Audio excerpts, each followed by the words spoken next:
नमस्कार दोस्तों, डेट है आज की 10 अगस्त 2022 और स्वागत है आपका एडिटोरियल डिस्कशन में। आज 4 इश्यूज हम डिस्कस करेंगे। सबसे पहले हम डिस्कस करेंगे आज का article police and media trial के बारे में। ये पहला आर्टिकल नीचे। दूसरा आर्टिकल इसरो के स्मॉल सैटेलाइट लॉन्च व्हीकल की फेलियर से संबंधित। तीसरा आर्टिकल हम डिस्कस करेंगे पार्लियामेंट में डिसरप्शन से संबंधित। चौथा आर्टिकल सिटीज़ में ब्लू ग्रीन इंफ्रास्ट्रक्चर से संबंधित। डिस्कशन स्टार्ट करें उससे पहले एक छोटा सा एग्जाम्पल, प्लास्टिक से संबंधित आपको ऐसे में या फिर आंसर में कुछ लिखना होना तो ये एग्जाम्पल इस्तेमाल कर सकते हो। एक एंटिटी है इकोकारी, पास है कितने दूर है। जैसे देखो जो ये FMCG वाले हैं ना, मतलब लेज के पैकेट्स हो गए और बिस्किट्स के पैकेट्स हो गए, उनके पैकेट्स का इस्तेमाल करके ये हैंडीक्राफ्ट बनाते हैं, ऐसी ऐसी चीज़ें बनाते हैं जिनको इस्तेमाल किया जा सकता है। थोड़ा सा देखिए आप, सितारे सच पूछो तो, मतलब ये खाने के पैकेट्स हैं, इनको काट के किसी प्रकार से इस्तेमाल किया जाता है हैंडीक्राफ्ट में और वो अच्छे लगते हैं। इस प्रकार से उनका थोड़ा सा, यूँ तो नहीं कह सकते रिसाइकलिंग हो जाता है, अपसाइकलिंग हो जाता है। अपसाइकलिंग मतलब रीयूज हो जाता है, तो ये नया वर्ड है अपसाइकलिंग, इसको भी याद रखिएगा, रीयूज हो जाता है। डिस्कशन स्टार्ट करें उससे पहले एक और अच्छी खबर, सिद्धांत कुमार, इनके देखो 5वीं रैंक आई है। अभी हाल ही में जो बिहार PCS का रिजल्ट पब्लिश हुआ था ना, इसमें तो ये भी ओनलीएस कम्युनिटी के मेंबर हैं सिद्धांत, जिन्होंने अपनी कम्युनिटी को गौरवान्वित महसूस करवाया, प्राउड फील करवाया। आपको बहुत बहुत कंग्रेचुलेशंस। अब चलिए डिस्कशन स्टार्ट करते हैं। First important article police and media trial के बारे में है। आप GS पेपर सेकंड के इस टॉपिक से आर्टिकल को रिलेट कर सकते हो। क्या कंटेस्ट है? हाल ही में चीफ जस्टिस ऑफ इंडिया के द्वारा एक स्टेटमेंट दी गई, लीगल इश्यूज से संबंधित जो मीडिया कवरेज होती है ना, फॉर एग्जाम्पल कोई केस चल रहा है सुप्रीम कोर्ट में या फिर हाई कोर्ट में, उस केस के बारे में मीडिया जिस प्रकार से कवरेज करती है उसमें ना मीडिया की अकाउंटेबिलिटी नहीं देखने को मिलती।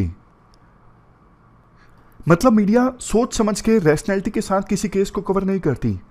उसका मकसद होता है सिर्फ और सिर्फ ज़्यादा से ज़्यादा TRP को गेन करना।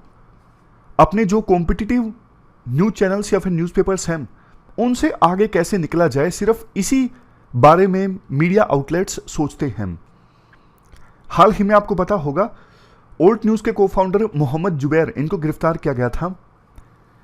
इनके बेल की खबर अभी देखो कोर्ट ने अनाउंस नहीं की थी, लेकिन दिल्ली पुलिस के माध्यम से पहले ही मीडिया चैनल्स को पता लग गया कि बेल मिलने वाली है। तो इस पर भी अपने आप में क्वेश्चंस इमर्ज होकर आते हैं कि दिल्ली पुलिस ने ये मीडिया को कैसे लीक कर दी और मीडिया ने उसे दिखा कैसे दिया बिना कोर्ट के वर्डिक्ट के। अक्सर आपने देखा होगा जब कोई हाई प्रोफाइल क्रिमिनल केस सामने आता है, जैसे शाहरुख खान के जो बेटे थे आर्यन खान, उनका केस लीजिए, और भी कोई भी हाई प्रोफाइल केस सामने आता है क्रिमिनल, तो मीडिया ना केस के शुरुआती दिनों को काफ़ी जोर शोर से कवर करती है कि हाँ पुलिस अभी मेडिकल करवाने ले गई सस्पेक्ट को, एक्यूज्ड को अभी 4 दिन की जुडिशियल कस्टडी में भेजा गया है। बहुत मीडिया कवरेज होता है शुरुआती दिनों में, लेकिन देखो उस केस का ट्रायल तो काफ़ी दिनों तक चलता है, काफ़ी महीनों तक चलता है, बाद के दिनों को कवर नहीं किया जाता। तो मीडिया शुरुआती दिनों से ही एक छवि बना देती है पब्लिक में कि एक्यूज जो है वो अपराधी है या फिर नहीं है, लेकिन देखो बाद में जब कोर्ट का वर्डिक्ट आता है तो उसे भी मीडिया नहीं दिखाती। बस केस के शुरुआती दिनों में पुलिस के द्वारा जो इंफॉर्मेशन मीडिया को दी जाती है, मीडिया बार बार उसी इंफॉर्मेशन पे फोकस करती है। जैसे और मैं आपको एग्जांपल देता हूं, किसी पर इनकम टैक्स या फिर ED की रेड पड़ी। अब देखो ये जो एजेंसीज है ना, बहुत बार सिलेक्टिव इंफॉर्मेशन को लीक कर देती हैं जानबूझ के। इनके ऊपर भी काफ़ी बार पॉलिटिकल प्रेशर होता है कि आप दिखाइए जिस पर रेड पड़ी है वो वास्तव में मुजरिम है। तो इन एजेंसीज के द्वारा जानबूझ के मीडिया को सिलेक्टिव इंफॉर्मेशन लीक कर दी जाती है ताकि पब्लिक में ऐसा मैसेज जाए। मीडिया बार बार उसी इंफॉर्मेशन को शो करता है और पब्लिक में ये मैसेज जाता है कि वास्तव में जिस पर रेड पड़ी है वो अपराधी ही है। लेकिन देखो वो जो केस है लंबे समय तक कोर्ट में चलता रहता है और काफी बार तो ऐसा भी होता है जिस पर रेड पड़ी है वो बाइज्जत बरी हो जाता है, लेकिन उसे मीडिया के द्वारा नहीं दिखाया जाता। पुलिस के ऊपर भी इसी प्रकार का प्रेशर होता है, पॉलिटिकल प्रेशर होता है कि किसी केस को ना कम्युनल एंगल दिया जाए, मतलब दिखाया जाए कि अपराधी जो हैं वो किसी दूसरे धर्म के हैं या फिर पर्टिकुलर धर्म के हैं। तो मीडिया को पुलिस वही इंफॉर्मेशन लीक करती है जिससे कम्युनल एंगल जाए और मीडिया उसी इंफॉर्मेशन को फिर पब्लिक के सामने रख देती है। बट बाद में पता लगता है कि केस में जो सस्पेक्ट्स हैं उनका कोई कम्युनल एंगल नहीं था, उन्होंने पैसे के चलते चोरी की या फिर अपराध किया। लेकिन देखो, इस प्रकार से जो मीडिया रिपोर्टेज होता है ना, ये कई सारे रूल्स को वायलेट करता है। एक तो आपने सुना होगा ना, जब तक कि किसी के ऊपर अपराध साबित ना हो जाए वो इनोसेंट है, जब तक कि फाइनली कोर्ट ना कह दे कि हाँ ये अपराधी है, तब तक उस पर्सन को, अक्यूज्ड को इनोसेंट ही माना जाएगा। ये बेसिक जस्टिस का रूल है। लेकिन मीडिया इस बेसिक जस्टिस के रूल को भी वायलेट कर देती है। शुरुआती जो केस की इंफॉर्मेशन होती है ना, जो एजेंसीज के द्वारा लीक की जाती हैं, उसी को सच मानकर, जबकि पुलिस ने जो इंफॉर्मेशन दी है कोई जरूरी भी नहीं कि वो सच होती है। कई बार तो ऐसा होता है कि पुलिस कोई इंफॉर्मेशन मीडिया को लीक कर देती है और बाद में उसे एज ए एविडेंस भी नहीं प्रेजेंट किया जाता है कोर्ट में, क्योंकि उनको पता है पुलिस को कि मीडिया को तो कोई भी इंफॉर्मेशन दे दो वो पब्लिक के सामने रख देगी, लेकिन कोर्ट उस इंफॉर्मेशन की वेरासिटी की जांच करेगी, मतलब जांच करेगी कि वो इंफॉर्मेशन वास्तव में सच है या फिर नहीं है। इवन देखो, इसके साथ साथ मीडिया के द्वारा एक्यूज्ड की डिग्निटी को वायलेट किया जाता है। कई बार तो जो सस्पेक्ट्स होते हैं उनकी प्राइवेसी को भी वायलेट किया जाता है। सारी इंफॉर्मेशन, पर्सनल इंफॉर्मेशन, कहाँ एक्यूज्ड रहता है, एज क्या है, सब कुछ मीडिया के द्वारा पब्लिक के सामने रख दी जाती है। और ना सिर्फ एक्यूज्ड की, बहुत बार विक्टिम्स, विटनेस या फिर केस से जुड़े जो दूसरे लोग होते हैं उनकी भी प्राइवेसी को मीडिया के द्वारा उजागर कर दिया जाता है। तो इसका परिणाम ये निकलता है, बहुत बार ऐसे लोगों को फिर समाज से अलग थलग कर दिया जाता है। समाज भी मान लेता है कि इन्होंने वास्तव में अपराध किया है, मीडिया यही दिखा रही थी। बहुत बार ऐसे लोगों को फिर दिक्कत आती है अपनी एम्प्लॉयमेंट को रिटेन करने में, क्योंकि मीडिया ने शुरुआती इंफॉर्मेशन ही इस प्रकार से प्रेजेंट की, जैसे ऐसा नहीं आप देखते हो, देखिए गौर से इस चेहरे को, इसने घिनौना अपराध किया। हालांकि कोर्ट में अभी केस आया भी नहीं है, सिर्फ पुलिस ने पकड़ा है। मैं आपको एग्जांपल देता हूं। आप में से जो पुराने एस्पायरेंट्स हैं ना, उनको ये केस याद होगा। 3-4 साल पहले की बात है। गुरुग्राम में ना रेयान इंटरनेशनल एक स्कूल है, वहां पे ना एक छोटे बच्चे की हत्या कर दी गई थी स्कूल में, और पुलिस के ऊपर प्रेशर काफी ज्यादा था कि आरोपी को फाइंड आउट किया जाए। अब छोटे बच्चे की जब हत्या होती है तो इमोशंस हर किसी के उमड़ के आते हैं, आपके, मेरे, सबके। तो पुलिस प्रेशर में थी। पुलिस ने एक कंडक्टर को पब्लिक के सामने प्रेजेंट किया कि इसी ने अपराध किया है, और उस कंडक्टर ने मान भी लिया था कि हाँ मैंने ही अपराध किया है। लेकिन देखो, पेरेंट्स संतुष्ट नहीं हुए, मामले की जांच सीबीआई को सौंपी गई, और सीबीआई ने आश्चर्यजनक रूप से कहा कि कंडक्टर तो निर्दोष है, असल में अपराध किया था एक 9वीं या 10वीं क्लास के बच्चे ने। तो देखो कितना बड़ा घोर इनजस्टिस है ये। मीडिया ने कंडक्टर के बारे में कितना बुरा भला बोला, लेकिन बाद में यह सामने आया कि अपराध तो बड़ी क्लास के बच्चे ने किया था। ऐसा होता है। देखो, वो जो कंडक्टर था अशोक, उसके परिवार पर क्या बीती होगी, उस पर क्या बीती होगी इतने दिनों तक, जब तक कि सीबीआई ने सच का उजागर नहीं किया था। और पुलिस देखिए, प्रेशर के चलते बस कंडक्टर को मारा पीटा, और कंडक्टर ने मीडिया के सामने अपना अपराध भी स्वीकार कर लिया। ऐसा जस्टिस सिस्टम। पुलिस की कार्यप्रणाली का एक और एग्जाम्पल दिया जाता है 2018 का भीमा कोरेगांव केस। इस केस में ना काफी लोगों को गिरफ्तार किया गया था, और उन लोगों से संबंधित कुछ लेटर्स पुलिस के द्वारा मीडिया में लीक किए गए, और लेटर्स के आधार पर मीडिया ने उनको दोषी ही ठहरा दिया अपनी कवरेज में। ना तो उन लेटर्स को फोरेंसिक जांच के लिए भेजा गया था पुलिस के द्वारा, उससे पहले ही मीडिया ने लेटर्स को सच मान के कैरेक्टर असैसिनेट किया एक्यूज्ड का। बाद में देखो, पुलिस ने उन लेटर्स को कोर्ट के सामने प्रेजेंट भी नहीं किया एज ए एविडेंस के तौर पर। वैसे देखो, कोर्ट्स के द्वारा ना काफी बार इन्वेस्टिगेटिंग एजेंसीज को बोला गया है कि आप जांच के दौरान डिटेल्स को रिवील मत कीजिए, जैसे देखो Romila Thapar versus union of India case 2018, इसमें सुप्रीम कोर्ट ने साफ तौर पर बोला था इन्वेस्टिगेटिंग एजेंसीज को जब तक कि ट्रायल कंप्लीट नहीं हो जाता है तब तक पर्सनल डिटेल्स जो हैं एक्यूज्ड की आप वो लीक मत कीजिए। लेकिन फिर भी सुप्रीम कोर्ट के इन ऑर्डर्स का सख्ताई से पालन नहीं होता। केरला एक एग्जाम्पल है।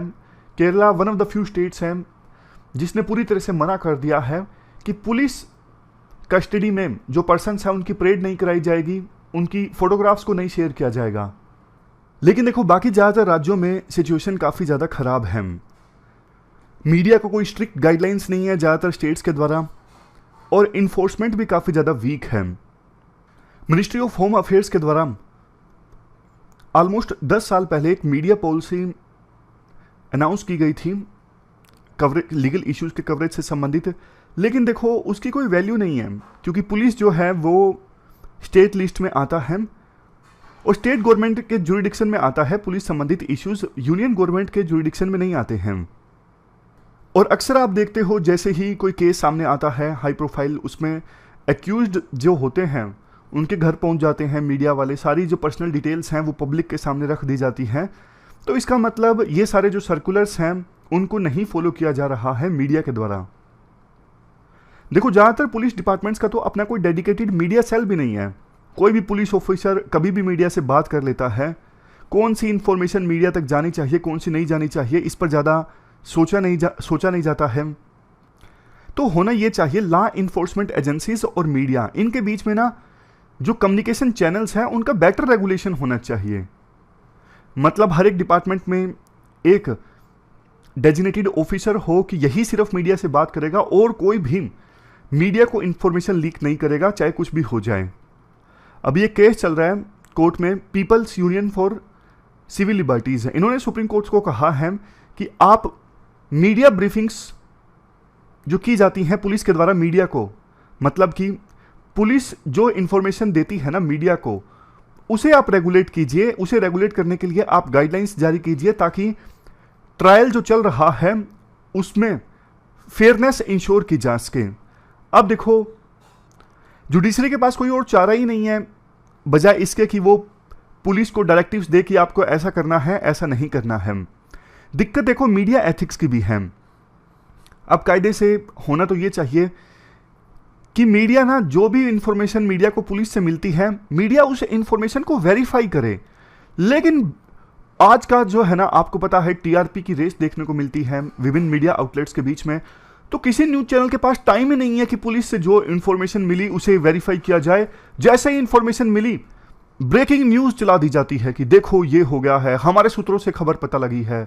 सूत्र पता ही नहीं कौन होते हैं, आज तक नहीं समझ में आया ये सोर्स होते कौन है। जो मीडिया आउटलेट्स कहते हैं ना कि हमें सोर्सेज से खबर मिली है, मुझे बहुत बार तो ऐसा लगता है ये झूठ मूठ का सोर्स लिख देते हैं कि हाँ लिख देते हैं, कोई कुछ नहीं होता, ताकि ज़्यादा से ज़्यादा अभी के समय में हम लोग हमारा न्यूज़ चैनल्स देखें। कई बार जब एक्यूज्ड को ना गिरफ्तार किया जाता है तो मीडिया के द्वारा ना प्रॉपर इंफॉर्मेशन दी जानी चाहिए कि एक्यूज्ड को जो गिरफ्तार किया गया है क्या इन्वेस्टिगेशन के दौरान गिरफ्तार किया गया है या ट्रायल के बाद गिरफ्तार किया गया है। दोनों में फर्क है। इन्वेस्टिगेशन के दौरान अगर गिरफ्तार किया गया है तो मतलब अभी सिर्फ केस शुरुआती स्टेज में है, एक चार्जशीट फाइल होने के बाद गिरफ्तार किया गया है, इसका मतलब तो अच्छे खासे सबूत हैं कि एक्यूज्ड ने अपराध किया है तभी उसे गिरफ्तार किया गया है। लेकिन मीडिया के द्वारा इन दोनों तरह के अरेस्ट में कोई डिफरेंशिएट ही नहीं किया जाता है। समझ गए? देखो इनडायरेक्टली तो मीडिया भी एक जस्टिस सिस्टम का पार्ट बन चुका है क्योंकि मीडिया पब्लिक परसेप्शन क्रिएट करता है। लेकिन देखो मीडिया जिस प्रकार से काम करता है उस प्रकार से तो जनता का जो मिसट्रस्ट है सिस्टम में वो और ज़्यादा जनरेट होता है। मीडिया रेगुलेशन जरूरी है लेकिन मीडिया को रेगुलेट करने के लिए हमारे देश में जो मैकेनिज्म है सही नहीं है। प्रिंट मीडिया के लिए अलग है, इलेक्ट्रॉनिक मीडिया के लिए अलग है। सेल्फ रेगुलेशन आज के समय में ज़्यादा होता है मीडिया का, लेकिन बात तो वही है ना, सेल्फ रेगुलेशन अच्छे से होता नहीं है। जैसे ये देखिए, national broadcasting standards authority and Indian broadcasting foundation, ये मेंबरशिप बेस्ड हैं, लेकिन इनके नॉर्म्स को इजीली अवॉइड कर दिया जाता है वेरियस मीडिया आउटलेट्स के द्वारा, यानी नहीं माना जाता है। लास्ट में राइटर बोलते हैं, देखो स्टेट मीडिया को रेगुलेट करे, उससे अच्छा तो ये है मीडिया अब खुद अपने अंदर झांक के देखे कि हमारे पास कितनी ताकत है नैरेटिव प्रेजेंट करने की, और हम कैसे उस ताकत का गलत इस्तेमाल कर रहे हैं और कितना ज़्यादा नुकसान होता है इस प्रकार से इररिस्पॉन्सिबली हम मीडिया कवरेज करते हैं। तो ये पूरा आर्टिकल हमने डिस्कस किया मीडिया और पुलिस ट्रायल से संबंधित। लास्ट में राइटर यही बोलते हैं कि अगर मीडिया नहीं अपने आप को अच्छे से सेल्फ रेगुलेट करता है तो एक structured well designed media policy की आवश्यकता है।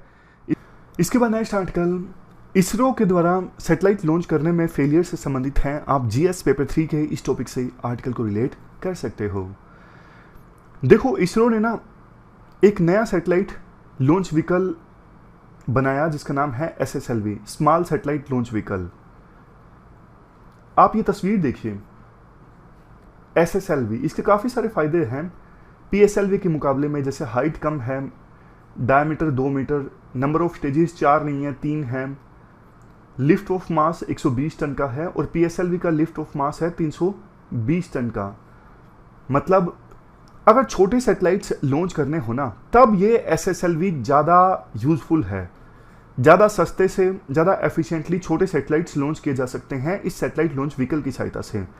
जबकि PSLV से छोटे सैटेलाइट्स भी लॉन्च हो जाते थे, थोड़ा महंगा पड़ता था। तो फिर इसरो को ये ख्याल आया कि छोटे छोटे सैटेलाइट्स लॉन्च करने के लिए PSLV का यूज़ क्यों किया जाए। जैसे मान लीजिए अगर 2 सवारी है तो फिर इनोवा गाड़ी क्यों भेजी जाए, 7 सीटर गाड़ी क्यों भेजी जाए। अगर सिर्फ 2 सवारी है तो नैनो कार बना ली जाए, नैनो कार में 2 सवारी भेज दी जाए, 2 पैसेंजर्स भेज दिए जाएं। समझ गए? तो ये डिफरेंस है SSLV और PSLV के बीच में। अब हुआ क्या, SSLV की सहायता से सबसे पहली बार 2 सैटेलाइट्स इसरो को लॉन्च करने थे, लेकिन ना वो मिशन फेल हो गया। जिस ऑर्बिट में इन सैटेलाइट्स को लॉन्च करना था ना, उस ऑर्बिट में लॉन्च नहीं किया जा सका। अब कौन से ऑर्बिट में लॉन्च करना था? अर्थ से देखो 376 किलोमीटर की दूरी पर सर्कुलर ऑर्बिट में सैटेलाइट्स को लॉन्च करना था, लेकिन वो लॉन्च हो गए इलिप्टिकल ऑर्बिट में। ये नीचे जो आप ऑर्बिट देख रहे हो ना, ये इलिप्टिकल ऑर्बिट है। इस प्रकार के ऑर्बिट में सैटेलाइट्स लॉन्च हो गए। ये तो स्टार है बीच में, अर्थ मान लीजिए इसको। अब देखो, इलिप्टिकल ऑर्बिट में सैटेलाइट लॉन्च हो गए तो फिर इलिप्टिकल ऑर्बिट ना रिलेटिवली छोटा होता है। आप देखिए, सर्कुलर ऑर्बिट तो बड़ा है, इलिप्टिकल ऑर्बिट तो छोटा है। अब जब इस ऑर्बिट में सैटेलाइट घूमेगा तो एक पॉइंट ऐसा आएगा कि अर्थ से ना सैटेलाइट की जो दूरी है बहुत कम होगी, फॉर एग्जांपल 70-75 किलोमीटर। अब इतने कम डिस्टेंस पर, इतने कम हाइट पर ना एटमॉस्फेरिक ड्रैग काफी ज्यादा होगा। एटमॉस्फेरिक ड्रैग मतलब एटमॉस्फेरिक फ्रिक्शन, जो मोशन के अपोजिट साइड में लगता है। तो ये एटमॉस्फेरिक ड्रैग काफी ज्यादा होगा ना, तो इस वजह से मान लीजिए सैटेलाइट की स्पीड अच्छी खासी नहीं है, तो फिर खतरा है कि सैटेलाइट नीचे गिर जाएगा धरती पर। या फिर ऐसा भी हो सकता है कि वो एटमॉस्फेयर में जल जाएं, नीचे आएंगे तब जल जाएं। यही होगा इन दोनों सैटेलाइट्स के साथ में। ये देखो, इतनी कम हाइट पे 76 किलोमीटर, एटमॉस्फेरिक ड्रैग सैटेलाइट्स की सैटेलाइट की प्रोग्रेस में बाधा पहुंचाएगा। अगर स्पीड अच्छी खासी नहीं रही तो फिर ऑब्जेक्ट जो है, यानी सैटेलाइट जो है, वो हाइट को लूज कर देगा, धरती पर गिर जाएगा या फिर जल जाएगा एटमॉस्फेयर में। दोनों केसेस में कंट्रोल रूम का कंट्रोल नहीं रहेगा इन सैटेलाइट्स के ऊपर। समझ गए? अब देखो, अक्सर वैसे इसरो के जब मिशन फेल हो जाते हैं ना, तो इसरो चुप्पी साध लेती है कि वास्तव में क्या गलत हुआ। लेकिन अच्छी चीज ये है कि इस बार इसरो ने सारी जानकारी मीडिया के साथ डिस्कस की कि एक्चुअल में ये जो मिशन है वो फेल क्यों हुआ। ये अच्छी चीज है। अब लास्ट में तो आर्टिकल में ये बोला जाता है, देखो SSLV अच्छा है, कोई बात नहीं, पहला जो सैटेलाइट लॉन्च किए गए इस SSLV की सहायता से वो मिशन सफल नहीं हो पाया, लेकिन ये इस जो सैटेलाइट लॉन्च व्हीकल है ना SSLV, इसके काफ़ी सारे फायदे हैं। सॉलिड फ्यूल का इस्तेमाल किया जाता है जो इजी टू हैंडल होता है as comparison to liquid fuel जिसका इस्तेमाल किया जाता है PSLV के द्वारा। SSLV के सहायता से मल्टीपल सैटेलाइट्स लॉन्च किए जा सकते हैं और इंफ्रास्ट्रक्चर चूंकि काफ़ी मिनिमम चाहिए, तो कम से कम खर्च आता है एसएसएलवी की सहायता से सैटेलाइट्स को लॉन्च करने में। अगर देखो commercial earth observation satellites launch करने हों, कम्युनिकेशन सैटेलाइट्स लॉन्च करने हों, तो जो ये एसएसएलवी है ना, स्मॉल सैटेलाइट लॉन्च व्हीकल, काफ़ी ज़्यादा अट्रैक्टिव है। और ये उन सैटेलाइट्स के नाम हैं जिनको अभी लॉन्च किया जाना था। 135 किलोग्राम का अर्थ ऑब्जर्वेशन सैटेलाइट EOS-02 और 8 किलोग्राम का नैनो सैटेलाइट जिसका नाम है आज़ादी सेट। दोनों खो गए, अब तो मिशन फेल हो गया, लेकिन आगे संभावनाएं काफ़ी हैं। चलते हैं आगे। इसके बाद नेक्स्ट आर्टिकल पार्लियामेंट में डिसरप्शन से संबंधित है। आप GS पेपर सेकंड के इस टॉपिक से आर्टिकल को रिलेट कर सकते हो। विनय सहस्रबुद्धे के द्वारा यह आर्टिकल लिखा गया है। देखो, पार्लियामेंट के द्वारा अगर कोई बिजनेस नहीं किया जा रहा है तो इस पर बहुत गहराई से चर्चा होनी चाहिए। ऐसा क्यों? पार्लियामेंट का आपको पता है हमारी डेमोक्रेसी में बहुत इंपॉर्टेंट रोल है। यहीं पर बिल आते हैं कानून बनने के लिए, जिस पर चर्चाएं होती हैं, पब्लिक को इंफॉर्मेशन मिलती है बहुत सारे इश्यूज पर। 0 आवर और क्वेश्चन आवर के दौरान एग्जीक्यूटिव की अकाउंटेबिलिटी फिक्स होती है। लेकिन बहुत बार ऐसा होता है डिसरप्शन की वजह से पार्लियामेंट में कोई काम नहीं हो पाता, तो कितना ज़्यादा लॉस हो जाता है। पैसों का तो लॉस होता ही है, डेमोक्रेसी बहुत ज़्यादा कमज़ोर हो जाती है। लेकिन देखो, हमें ना सोचना चाहिए कि आखिरकार ऐसा होता क्यों है। बहुत से MPs हैं जो क्वेश्चन प्रिपेयर करके आते हैं, बहुत से MPs मिनिस्टर्स आंसर प्रिपेयर करके आते हैं, लेकिन जब वो पार्टिसिपेट नहीं कर पाते प्रोसीडिंग्स में, उन्हें मायूसी हाथ लगती है कि देखो यार, हमने इतनी तैयारी की, कुछ हुआ ही नहीं, क्योंकि पार्लियामेंट डिसरप्शन की वजह से काम नहीं कर पा रही है। जो स्पीकर हैं या चेयरमैन हैं वो भी बेबस हैं। अब इसमें देखो कहीं ना मीडिया की भी गलती है। मीडिया की कैसे गलती है? देखो, जब पार्लियामेंट डिसरप्ट होती है ना, स्पीकर के वेल के पास या फिर चेयरमैन की कुर्सी के नज़दीक जब MPs आ जाते हैं, हो हल्ला मचाते हैं, उन तस्वीरों को तो बहुत मीडिया दिखाती है कि देखो संसद में इस प्रकार से डिसरप्शन हुआ, हंगामा हुआ। लेकिन जब कोई MP अच्छी स्पीच देता है, अच्छा क्वेश्चन पूछता है, अच्छा आंसर देता है, तब मीडिया वाले नहीं दिखाते। तो बहुत से MPs को ना इंसेंटिव नहीं लगता। उनको लगता है डिसरप्शन करने से टीवी पर आएंगे, रेलेवेंस बनेगी, लोग जानेंगे। लेकिन अच्छा क्वेश्चन पूछ लिया, मेहनत लगेगी उसमें तो बहुत कुछ मेहनत भी लगेगी और आना जाना कुछ है नहीं। समझ रहे हो? तो मीडिया को भी ना रिस्पॉन्सिबली, जो पहला आर्टिकल हमने डिस्कस किया था, रिस्पॉन्सिबली पार्लियामेंट की जो प्रोसीडिंग्स है ना, उसके बारे में बात करनी चाहिए, बताना चाहिए कि किस MP ने डिसरप्शन किया, ये क्यों नुकसानदायक है, और किस MP ने अच्छे से अपना रोल प्ले किया, उसकी तारीफ होनी चाहिए। लेकिन ऐसा होता नहीं है। इसी वजह से डिसरप्शन जो है वो आज के समय में बहुत ज़्यादा होने लगा है। अब कायदे से होना ये चाहिए, जब कोई डिसरप्शन करे ना, तस्वीरें हटा दो, मीडिया के पास भी वो तस्वीरें ना हों, और क्वेश्चन आवर संबंधित, 0 आवर संबंधित जो तस्वीरें हैं ना, वीडियोस हैं, वो होनी चाहिए पब्लिक के सामने। मतलब एक रूल ले आए पार्लियामेंट में, थोड़ा सा रूल चेंज किया जा सकता है कि कोई भी अगर किसी को विरोध भी करना है ना, कम से कम 0 आवर और क्वेश्चन आवर के दौरान विरोध नहीं किया जा सकता MPs के द्वारा, बाकी समय विरोध किया जा सकता है।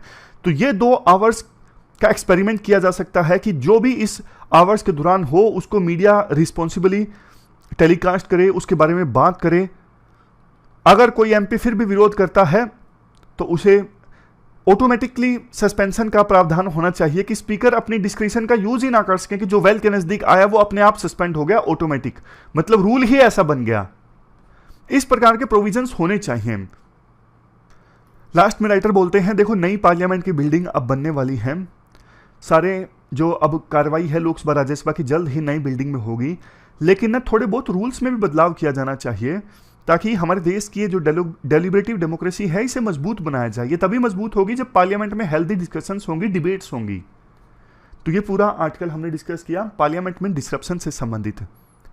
चलते हैं आगे। इसके बाद next article blue green infrastructure से संबंधित है। ब्लू ग्रीन इंफ्रास्ट्रक्चर जैसे कि देखो, ब्लू इंफ्रास्ट्रक्चर रिवर्स हैं, टैंक्स हैं, दूसरी वाटर बॉडीज हैं, ग्रीन इंफ्रास्ट्रक्चर जैसे ट्रीज हैं, पार्क्स हैं, गार्डन्स हैं। टेक्निकल डेफिनेशन लिखनी हो तो ये है, blue green infrastructure refers to network that provides the ingredients for solving urban and climate challenges by combination of infrastructure. मतलब एक ऐसा नेटवर्क है जो इंग्रेडिएंट्स प्रोवाइड करता है urban and climate challenges solve करने के लिए। और इस इंफ्रास्ट्रक्चर में ना दोनों इंडिकेट्स हैं, ब्लू इंडिकेट्स भी और ग्रीन इंडिकेट्स भी। ये एक प्रकार से ecological restoration and urban design है, पीपल को नेचर से कनेक्ट करने के लिए। अभी हम देखेंगे कैसे।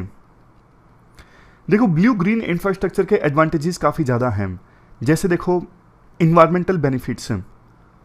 अगर ब्लू ग्रीन इंफ्रास्ट्रक्चर शहरों में होता है तो ह्यूमन हेल्थ इंप्रूव होती है, इन्वायरमेंट को फायदा होता है। पेड़ पौधे ज्यादा होंगे तो ह्यूमन हेल्थ इंप्रूव होगी या नहीं होगी? होगी ना।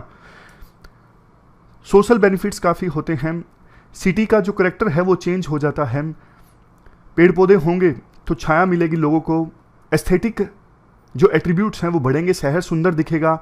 इकोनॉमिक बेनिफिट्स होते हैं, अगर ब्लू एंड ग्रीन इंफ्रास्ट्रक्चर होगा तो टेम्परेचर कम होगा, विभिन्न घरों में एयर कंडीशनर्स वगैरह की कम आवश्यकता पड़ेगी, टेम्परेचर कूल डाउन करने के लिए इलेक्ट्रिसिटी कम कंज्यूम होगी, लाइफ एक्सपेक्टेंसी इंक्रीज होगी। लेकिन देखो, ब्लू ग्रीन इंफ्रास्ट्रक्चर को इस्टेब्लिश करने में ना काफ़ी सारे चैलेंजेस हैं शहरों में। सबसे पहले रिकॉग्निशन ऑफ अर्बन एरियाज। देखो, सेंसस ऑफ इंडिया 2011 के अनुसार में हमारे देश में 8000 के आसपास सेंसस टाउन हैं, लेकिन ऑलमोस्ट आधे ऐसे हैं जहां पे अभी सेंसस टाउन के अकॉर्डिंग जो स्टैट्यूटरी बॉडी होनी चाहिए ना, जैसे म्युनिसिपल कॉर्पोरेशन है, वो नहीं है। जैसे मैं एग्जांपल देता हूं, जहां से मैं आता हूं ना, वहां पे अब देखो पॉपुलेशन जो है वो 20,000 के आसपास है। काइंड ऑफ अब रूरल एरिया नहीं रहा जहां से मैं आता हूं, लेकिन अभी भी हम ना सरपंच इलेक्ट करते हैं, ग्राम पंचायत है अभी भी वहां पर, लेकिन अर्बन लोकल बॉडी वहां पे इस्टेब्लिश होनी चाहिए, नहीं हुई है। तो ये दिक्कत है, अर्बन एरियाज को रिकॉग्नाइज नहीं किया जा रहा है। उसके बाद नेक्स्ट, सिटीज में एक्टिव मास्टर प्लान नहीं देखने को मिलता। अभी देखो, 52% स्टैट्यूटरी टाउन और 76% सेंसस टाउन में कोई मास्टर प्लान नहीं है। डेवलपमेंट बिल्कुल हैप हैजार्ड वे में चल रही है, कोई सिस्टमेटिक ढंग से नहीं चल रही है। Next, lack of educate and technically qualified planners in the public sector. देखो, ट्रेंड प्लानर होने चाहिए सिटी में, वो प्लान बनाए कि सिटी को किस प्रकार से डेवलप करनी है, लेकिन पर अर्बन सेंटर एक भी प्लानर नहीं है। नीति आयोग ये इंडिकेट करता है टाउन प्लानर की हमारे देश में 12,000 जो पोस्ट है ना वो वैकेंट पड़ी है। Next, disconnect between urban planning and urban land records. Urban planning और अर्बन लैंड रिकॉर्ड्स में भी डिस्कनेक्ट देखने को मिलता है। मतलब अगर देखो सारे लैंड रिकॉर्ड्स डिजिटलाइज हों, सब एक जगह पे हो, प्रॉपर मैपिंग हो, तो प्लानिंग में आसानी होती है, लेकिन ऐसा होता नहीं है। एक्यूरेट और यूजेबल मैप जो है मेजर सिटीज के आज भी इंडिया में एग्जिस्ट नहीं करते कि हम अच्छे से प्लान कर सकें। अलग अलग देशों की बात करें तो उन्होंने बहुत सारे प्रोग्राम चलाए हुए हैं ब्लू ग्रीन इंफ्रास्ट्रक्चर के लिए, जैसे active beautiful clean water programme, grey to green initiative, rain city strategy, sponge city programme. ये सिंगापुर का है, यूएसए, कनाडा, चाइना। बस बेस्ट प्रैक्टिसेस के तौर पर आप इनका आंसर्स में इस्तेमाल कर सकते हो। अब वे फॉरवर्ड में काफ़ी सारे पॉइंट्स दिए जाते हैं। Towards nature based solution, infrastructure planning जो है वो इकोलॉजी के प्रति ज़्यादा सेंसिटिव हो। Next, institutionalising a blue green urban framework. Blue green infrastructure के लिए एक प्रॉपर फ्रेमवर्क होना चाहिए, जो वैसे कॉमन फ्रेमवर्क हो सभी सिटीज़ के लिए, लेकिन सिटी के हिसाब से चेंज भी हो जाए। मतलब कुछ चीज़ें कॉमन हो, कुछ लोकल सिचुएशन के हिसाब से चेंज हो जाएं। Next, bottom up approach. कई सारी जो इंडियन सिटीज़ हैं वो एनुअल इन्वायरमेंटल स्टेटस रिपोर्ट जारी करती हैं, जिसमें डिटेल्स होती हैं कि पोल्यूशन कितना रहा, ये सब चीज़ें।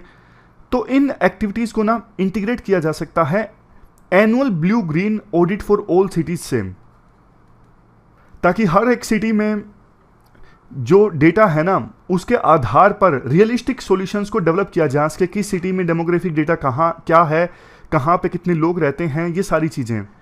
जैसे दिल्ली वन ऑफ दो सिटीज़ हैं जिसने सबसे पहले ब्लू ग्रीन इंफ्रास्ट्रक्चर पर फोकस किया है अपने 2041 के मास्टर प्लान में।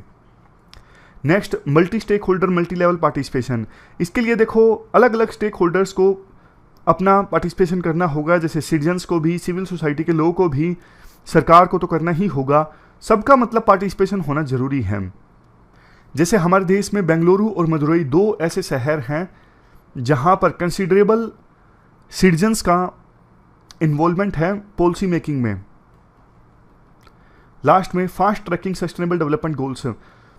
देखो कोविड-19 की महामारी ने ना एसडीजी गोल्स को अचीव करने के लिए जो प्रोजेक्ट चलाए जाते हैं उसमें फंडिंग को प्रभावित किया है। मतलब महामारी की वजह से अब फंडिंग नहीं मिल पाती आसानी से एसडीजी के प्रोजेक्ट्स को। लेकिन ब्लू ग्रीन इंफ्रास्ट्रक्चर है ना, ये अगर सिटीज़ में इस्टेब्लिश किया जाता है ना, बहुत पोटेंशियल है। काफ़ी सारे एसडीजी के जो गोल्स हैं ना, उनको अचीव करने में आसानी हो गई। तो ये हमने पूरा आर्टिकल डिस्कस किया ब्लू ग्रीन इंफ्रास्ट्रक्चर से संबंधित। हमारी आज की इस डिस्कशन में इतना ही है। आज 4 इश्यूज हमने डिटेल से डिस्कस किए। Thank you very much for discussion.